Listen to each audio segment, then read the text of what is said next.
are going to operate on a single data item. Okay, so here when multiple instructions are going to be operated on a single data item, more number of results we can expect. At the same time, the fault tolerance is going to decrease.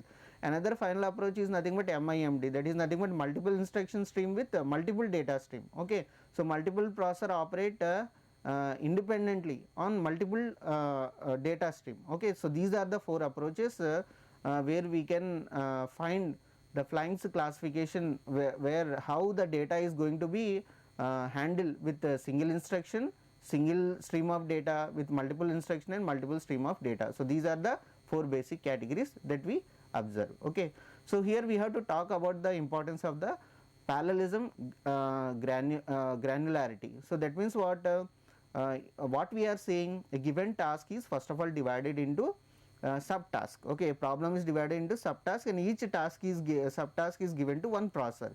So we can categorize this division into 3 types. What are they? Fine grained parallelism, coarse grained parallelism, medium grained parallelism. Okay, so there are certain sort of differences. Okay, depending on the kind of the problem we are dealing, we could approach whether we have to go with fine grained parallelism, coarse grained parallelism, or medium grain parallelism. Okay, when we are dealing with fine grain parallelism, so what do we observe? That involves breaking a problem into very smaller task, each task requiring a relative short time to complete. Okay, so here what do we observe? We are dividing smaller programs. Okay, the breaking of a problem into very smaller task, and we are going to complete each task in a short period of approach. Where we are going to use this approach is commonly used in the system where communication overhead is very low. That means what? Multiple sort of communications are going to be carried out, which could be handled easily. In such kind of scenario, we could break the data, okay, into very simpler tasks, and these tasks could be completed in within very short time. Next, coarse grain.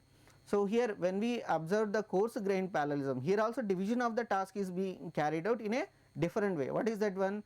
So here it contrasts with the fine grain by dividing the problem into larger tasks, okay, each requiring longer time. So coarse grain means what? The given complex problem is divided into large sizes. Okay, if we are dividing it in small sizes, we can term that one as fine grain. So the smaller task could be executed in shorter amount of time. So the given complex problem is divided into larger task. There also what happens? The same thing has to be carried out, but that takes a bit of time. Okay, longer time to complete. So where we could utilize this one, where the communication overhead is, that means we are getting a difficulties with respect to communication. So the communication overhead is very high, and it reduces the frequency of inter-process communication. So definitely when multiple tasks are being carried out, there should be a good communication among the processor. If there is no good communication among the processor, definitely somewhere else we could come across the situation such as deadlock. Such kind of thing could be overcome.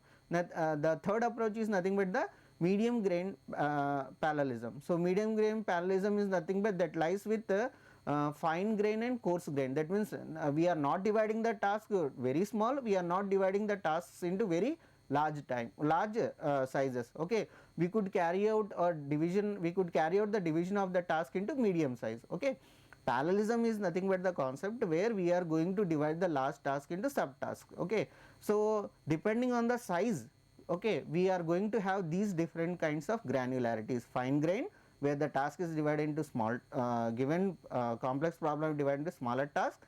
These smaller tasks should be completed in smaller duration of time. So coarse grain, so the given task is divided into larger sizes of sub problems, and these are going to be carried out by taking a bit of more time. Medium grain means what? As the name it suggests, the task division is going to be carried out and the size of the task is going to be carried out that is going to lie between fine grained sizes and coarse grain. That means the size of the task is not too much high and the size of the task is not too much small. Okay, so depending on the kind of the concept, we could carry out any one of these 3 approaches. Okay, so that's about the parallelism granularity. Task synchronization. So definitely, as we are saying that a problem is divided into subtasks, that's well and good, and each task is given to be a particular processor. But here what happens, as we have discussed, a dependency graph, okay, dependency graph. So the output of one task may be related to another. In such kind of scenario, what do we observe? There should be a good communication among them, okay. The synchronization should be carried out. So synchronization of parallel computing is the coordination of congruent processor. Congruent processor means what? A number of processors are running on the given available number of processors, okay. So due to which what happens, there should be a good communication or the understanding between the processor. Otherwise, as we have discussed in the previous case, deadlock situation may occur, okay. So what are the things, mechanism that could be used? That may include locks. We can include locks, semaphores, barriers and conditional variables to avoid any miscommunication among the processors, okay. So here we are getting certain sort of challenges while dealing with the task synchronizations. What are they? Incorrect synchronization can lead to the issues, as we have discussed now. So deadlock is the main issue. So sometimes we could carry out with live locks also. Live locks means what do we observe?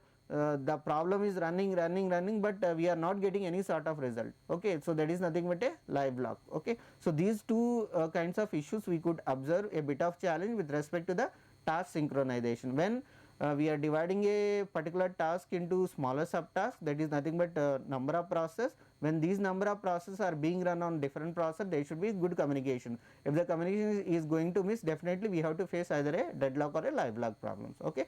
So these are the challenges that are going to be faced, okay. Next, important components of the parallel computers. So in order to handle the parallel algorithm concept, we need these things to be addressed. So large set of registers. So here if we are having a large set of registers, so what do we observe? They are going to decrease the effect of the interrupts. So that means what? A program is running, okay, if it is being interrupted, then what happens? The efficiency of the processor is going to decrease. If there are more number of processor, what do we observe? If one processor is going to be interrupted and doing other task at the meantime, another processor that is free could take the lead, okay. So how that could be achieved? If we are having more number of registers, so large physical address space. So if we are having more number of address space, then what happens? The concept of the swapping is going to decrease. So here when we are getting a swapping concept, if we are having less number of address, if we are having a less memory space, then what happens? Only the important process which need to be executed, they are being kept there. So due to that, what happens? At the running of the program, the processor may require a process that is not present in the memory. So again what happens? It has to call that process from the hard disk. So at that time it takes a bit of time. The efficiency of the program is going to decrease. To avoid that, what happens? It is very good to go with the scenario where we are having higher physical address, that means more size memory. Next, processor scheduling, as we have discussed now. So with respect to operating system, when number of processes are there, so which kind of process should be given importance, whether first come first serve, whether priority, whether shortest job, so whether round robin scheduling. So the particular process, how it should be handled, that could be carried out with the help of the processor scheduling. Next, processor synchronization. So there should be a good communication among them. If the communication is not good, definitely what we have find, we are going to come across deadlock situation. Next, interconnection network topology design. So here when we are going to solve a problem, okay, with respect to number of processor or the nodes, so how the nodes or the processor are being connected, that also plays a good role in order to complete the task, okay. So whether the processor are connected in a ring topology, bus topology, linear fashion or a ring fashion, that also plays an important role, okay. Depending on the kind of the problem that need to be solved, the interconnection among the network is also very important, okay. Next, partitioning. So whether, as we have discussed about the granularity, so fine grain, coarse grain, medium grain, so what kind of partition we need, whether we need a small partition, whether we need a medium partition, whether we need a large partition, that kind of thing is also very important, okay. If there is a scenario where large partition is needed and we are making small partitions, at that time what happens? We could not reach the our target, okay. So we have divided large partitions into, we require large one but we have divided into smaller, then what happens, we get more number of smaller tasks, though each task takes a less time, but the total time that is going to be carried out to complete the task increases. So we should have a prior knowledge, that is partitioning is also very important. So reliability in the sense that if we are going to carry out the partition, that's very good, then on which type of interconnected networks we are going to apply that one. So if you have made a suppose if you have made a coarse grain or fine grain partition and we need to run that one on a ring topology, if you are going to run that one on a butterfly or omega kind of topology, what happens, we could not get the result in a proper way. Okay, so here reliability, for what purpose we are doing, okay, that is going to be achieved or not. So these are some of the issues that need to be addressed okay, while designing the parallel architecture. So these are very important. Okay, so next, there are many that means there are many components that are related to the parallel computers. So some of the main components with respect to them are nothing but the memory, interconnection network, goodness measure for the interconnection network, compilers, operating system, input and output constraint. That means what is the role of the memory with respect to the parallel algorithmic approach, as we have discussed now. So if there is a more size of memory, it would be good to reduce the swapping. If the swapping is very less, then what happens, the processor efficiency increases. Okay, next, interconnection network, as we have discussed, what are the interconnection networks to solve a given problem, how the nodes or the processor are being approached. Okay, whether there is a linear connection, whether that means the processor are connected in a sequential manner, linear manner, ring kind of format, mesh kind of format. Again, in mesh kind of format we are having 2-dimensional mesh, 3-dimensional mesh, we are having pyramidical approach of the nodes that are being connected. So that depends on the kind of the problem that we are going to solve. Okay, so we could, the choice of the correct kind of the interconnected network is also being important. Next, goodness measure for the interconnection network. So the, if we are going to divide a problem and giving that one to a correct size, correct choice of the interconnected network, we are going to get the result within very short span of time. Okay, that is the goodness measure. So compilers also play an important role when we talk about the operating systems. So operating system, the kind of the operating system that we are using, okay, in with respect to our laptops or desktop, also play an important role in order to solve the given problem. Okay, so we are having certain sort of input and output constraints. So what are they, we will have a look. Okay, so in order to get the result, so this is a memory. In detail we can have, there are there is a hierarchy with respect to the memory. So here what do we observe, we are having the highest level to the lowest level. Highest level we can say that cache memory. So in cache memory, the kind of data that we are frequently going to access, that could be kept. So like that memory also plays an important role with respect to the parallelism concept. So these are the various approaches, static random access memory, dynamic random access memory. So when we talk about the partitions of static, that means static random access memory, it retains the data when a word is read from it. Okay, dynamic, it in which data need to be written back into the corresponding memory location after every read operation. Okay, so next we are having memory models with respect to achieve the parallel random access machines. Okay, so what are they? Concurrent read, next exclusive read, concurrent write, exclusive write. When we talk about the concurrent read, in which two or more processor read the same memory location at the same time. So exclusive read, in which only with respect to a particular process we could read the content. Okay, so similarly with respect to the write operations. Okay, so these are the various approaches with respect to the memory that could be carried out. So as we discussed now, the interconnection network, so linear, ring, shuffle, exchange, 2-dimensional mesh, okay, hypercube, star, okay, de Bruijn, next binary, delta, butterfly, omega, pyramid, these are the various approaches. Okay, we could discuss them in detail. Okay, so if we are going to have, so this is a full mesh, this is a partial mesh. So as we said now, the choice of the complex problem, okay, when we are dividing that one into number of tasks, okay, each task should be given to the certain sort of a processor. Now the question lies how the processor are being connected to one another. Okay, when the processor are connected in order to solve the given particular problem, what happens? We get these kinds of topologies. Okay, which kind of topology to select, that is also very important. Okay, so this is a hypercube.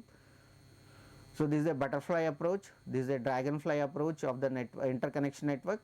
Okay, so as we said na, compilers, so once a program has been written in one of the conventional programming language, that must be translated in terms of the hardware understandable thing. So definitely, so there are three approaches for that, that is runtime partitioning and runtime scheduling. So at the time of when the program is being carried out, we could carry out the partition and the scheduling, compiler time partitioning and runtime scheduling, compiler time partitioning and compiler time scheduling. So these three approaches are very useful depending on the kind of the problem that we are going to solve. We can use either runtime, so runtime partitioning and runtime scheduling. So this approach is practically for specific applications. Okay, so where that is significant overhead when partitioning and scheduling are performed at the runtime. During the partition, if you are going to find any sort of overhead, then it is better to go with runtime partitioning and runtime scheduling. So next, another approach of scheduling is nothing but the compile time partitioning and runtime scheduling.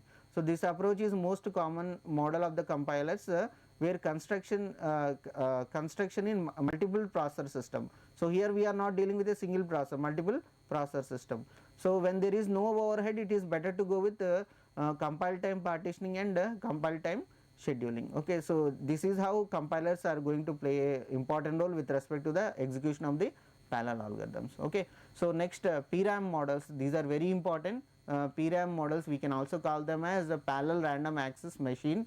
Okay, that consists of P autonomous processors executing synchronously. So there are four kinds of approaches here. EREW, that stands for exclusive read, exclusive write. CREW, concurrent read, exclusive write. So ERCW, exclusive read, concurrent write. CRCW, concurrent read, okay, concurrent write. So these are the four general approaches with respect to the PRAM models. Okay, these are very useful, that need to be understand. Okay, so exclusive read. So here what happens, a memory location cannot be simultaneously accessed by more than one process. So that means what, no parallel access of the memory is going to be carried out. Okay, only one process can access, one process can read and write with respect to the memory location. Okay, so depending on that, we can classify that approach, whether that is a concurrent read, exclusive write. Okay, next, exclusive read, concurrent write. Okay, concurrent read, concurrent write. So these are the four important different models with respect to PRAM. Okay, next, so this is the approach with respect to the computational models. Okay, so here A represents concurrent read. Only reading is going to be carried out with respect to the processor. Next, concurrent write, we can only perform the write operation. Exclusive read, that means what, with respect to different tasks, processor we could carry out only read operation. Exclusive. Okay, so that means each processor is going to read with different sort of data. So next, exclusive write means each processor is going to write exclusive. Okay, so there is no common shared thing there. Next, input and output constraints that we are discussing here.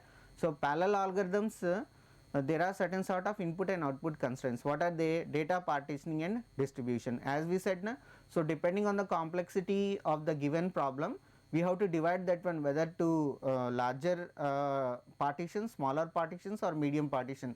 So division itself is a challenge. After dividing that one, we should know that to which kind of topological network it should be applicable. So that is nothing, data partition and distribution. So that's a big challenge. Next, communication overhead. So communication overhead means what, we are dividing the task into a given complex problem into number of tasks, and number of tasks are being assigned, each task is then assigned to a processor, and again these processor are going to be carried out certain sort of communication with respect to one processor in a network to another processor in a network. What do we observe there? As a multiple number of communications are going to be carried out at a time, there should be no question of overhead. Okay, communication overhead. So there should be a good communication among the various processes which are running on various processors. Okay, if any sort of communication is missing, so definitely we could have to come across situations such as deadlock. Load balancing. So load balancing in the task that we should divide the task in such a way that after distributing these tasks to a particular processor, no processor should be overloaded. Okay, the task should be divided in such a way. If one processor is being overloaded, then what happens, we could not expect to get the results from that particular processor at the instant of time.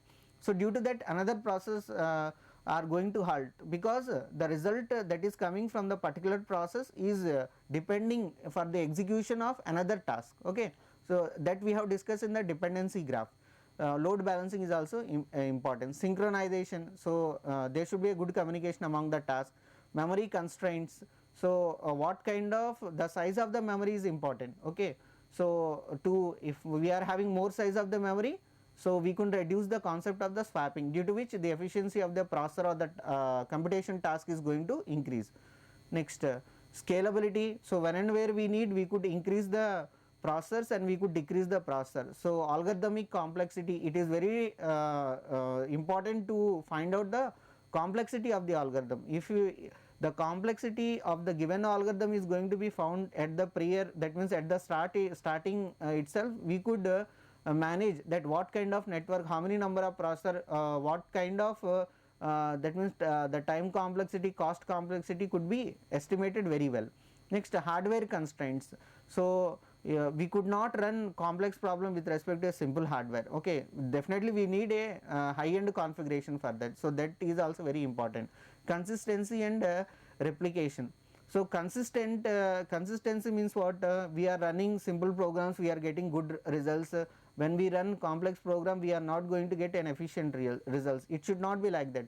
Whatever may be the kind of the complexity of the problem that we are dealing, whether that is simple, moderate or complex, we should expect to get high quality results. So deadlock and live locks, they should be overcome. So that is a big challenge that we are going to face there. Next, data dependency and task scheduling. As we discussed now, so one task is going to depend, the output of one task going to depend on the input of another. So these dependencies should be carried out very sensitively, otherwise we could face deadlocks and live lock problems. Okay, fault tolerance. If one kind of processor is not going to work, such kind of tasks should be carried out with the help of another processor. That means errors, the concept of getting errors should be reduced. Okay, so